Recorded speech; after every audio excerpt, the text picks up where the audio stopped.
بسم اللہ الرحمن الرحیم۔ السلام علیکم ناظرین، آپ دیکھ رہے ہیں MF Saadi Islamic YouTube channel. آج سبق تو ایک اور ہم نے پڑھنا تھا، لیکن جمعہ ہے، مصروفیت کی وجہ سے ترجمے والا سبق ہی کہہ دیتے ہیں۔ تو ہمارے پاس صورت ہے سورۃ الکافرون، مکی صورت ہے یہ بھی، اور نبی کریم صلی اللہ علیہ وسلم کی اسلام کی طرف لوگوں کو دعوت دینے کے بعد ولید بن مغیرہ، عاصم بن وائل جیسے جو کفار مکہ تھے، انہوں نے ایک تجویز پیش کی کہ ایسا کر لیتے ہیں کہ کوئی درمیان میں مصالحت کی کوشش کرتے ہیں اور اس مصالحت کو قائم کر لیتے ہیں۔ اس کی صورت یہ ہو جائے کہ 1 سال ہم آپ کے معبود کی عبادت کر لیں گے اور 1 سال آپ ہمارے معبودوں کی عبادت کر لیں۔ اس طرح کوئی درمیانی سا راستہ نکال لیتے ہیں۔ تو یہ جو صورت ہے سورۃ الکافرون، اس میں 2 ٹوک انداز میں یہ بات بتا دی گئی کہ ایسے نہیں ہو سکتا، ایمان اور کفر کے درمیان اس طرح کی کوئی مصالحت قائم نہیں ہو سکتی، آپ کا اپنا دین، ہمارا اپنا دین۔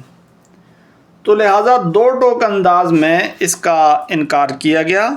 اس تجویز کو اس صورت کے مطابق بھی، یعنی نبی کریم صلی اللہ علیہ وسلم نے تو اس کو ظاہر نہیں مانا، لیکن اس صورت کے مطابق بھی اس تجویز کو مکمل طور پہ رد کیا گیا۔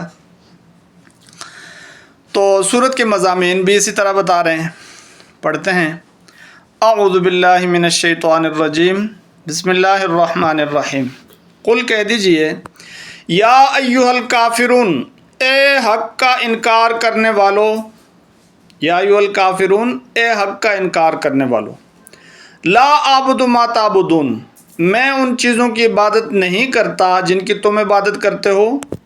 لا اعبد ما تعبدون، میں ان چیزوں کی عبادت نہیں کرتا جن کی تم عبادت کرتے ہو۔ ولا انتم عابدون ما اعبد، اور نہ تم اس کی عبادت کرتے ہو جس کی میں عبادت کرتا ہوں، یعنی تمہارے معبودوں کی میں عبادت نہیں کرتا اور تم اللہ کی عبادت اگر نہیں کرتے تو پھر نہیں کرتے۔ ولا انا عابد ما عبدتم، نہ آئندہ میں اس کی عبادت کرنے والا ہوں جس کی تم عبادت کرتے ہو۔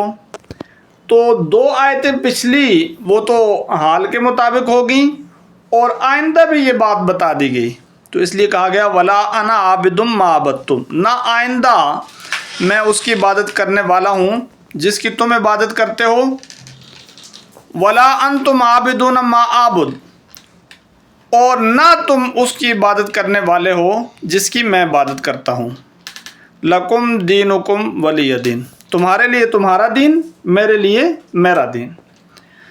تو یہ اس صورت کے مضامین اور اس کا جو ترجمہ ہے وہ یعنی کہ مکمل کہہ دیا گیا ہے، اور سورۃ الکافرون ہے آخری 4 صورتیں جن کو قل کے ساتھ تعبیر کیا جاتا ہے، بولا جاتا ہے، یعنی قل یا ایھا الکافرون، قل هو اللہ احد، قل اعوذ برب الفلق، قل اعوذ برب الناس۔